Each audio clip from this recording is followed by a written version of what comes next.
Hello everyone, আসসালামু আলাইকুম সবাইকে। সবাই কেমন আছেন? আশা করি ভালো আছেন। যারা আমার চ্যানেলটিকে সাবস্ক্রাইব করেছেন তাদেরকে অসংখ্য ধন্যবাদ। যারা সাবস্ক্রাইব করেননি তাদেরকে অসংখ্য ধন্যবাদ। অবশ্যই ভালো লাগলে সাবস্ক্রাইব করে দিবেন। আজকে আপনাদের জন্য নতুন সবজি বের হয়েছে। শীত শীতের আবহাওয়া পড়া শুরু হয়েছে। সেই সঙ্গে বাজারেও শীতকালীন সবজি ওঠা শুরু হয়ে গেছে। এখানে আমি একটা ছোট সাইজের ফুলকপি নিয়ে নিয়েছি। আজকে আমি ফুলকপির ভর্তা বানিয়ে আপনাদেরকে দেখাবো। এখন একটু লবণ আর হলুদ মাখিয়ে আমি ফুলকপিগুলোকে সিদ্ধ করে নিয়েছি।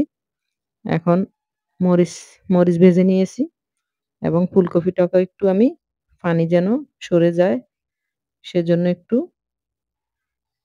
কড়াইতে হালকা একটু তেল দিয়ে ভেজে নিয়েছি। তাহলে আপনার ভর্তাটা পানসা ভাব আর আসবে না। এখন একটু লবণ দিয়ে পেঁয়াজগুলোকে ভালোভাবে কষলিয়ে একটু নরম করে ফুলকপির সাথে মাখিয়ে নিব। ফুলকপিটা ভালোভাবে সিদ্ধ হয়েছে। এখন এখানে আমি ম্যাজিক মসলা ইউজ করব।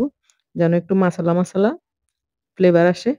ম্যাজিক মসলাটা কিন্তু এভাবে ভর্তার সাথে ইউজ করলে অনেকটা ভালো লাগে। এখন আমি ভেজে রাখা মরিচগুলোকে আগেই ভেঙে রেখেছি। গরম অবস্থায় ভাঙলে ভালোভাবে ভাঙা যায়। সেজন্য আমি আগে এগুলোকে ভেজে রেখেছি।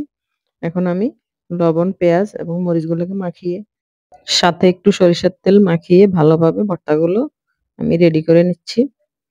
আসলে শীতকালে একটু ভর্তা হবে না দুপুরবেলা ভাতের সাথে তা কি কখনো হয়? এটার সাথে অবশ্যই ধনেপাতা দিবেন। আমার ধনেপাতা শেষ হয়ে গেছিল। বাজারে যাওয়ার জন্য কেউ ছিল না। সেজন্য আমি দিতে পারিনি। অবশ্যই ধনেপাতা দিবেন।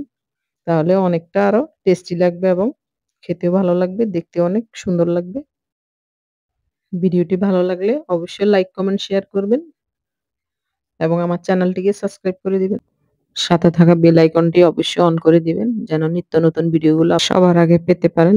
আল্লাহ হাফেজ।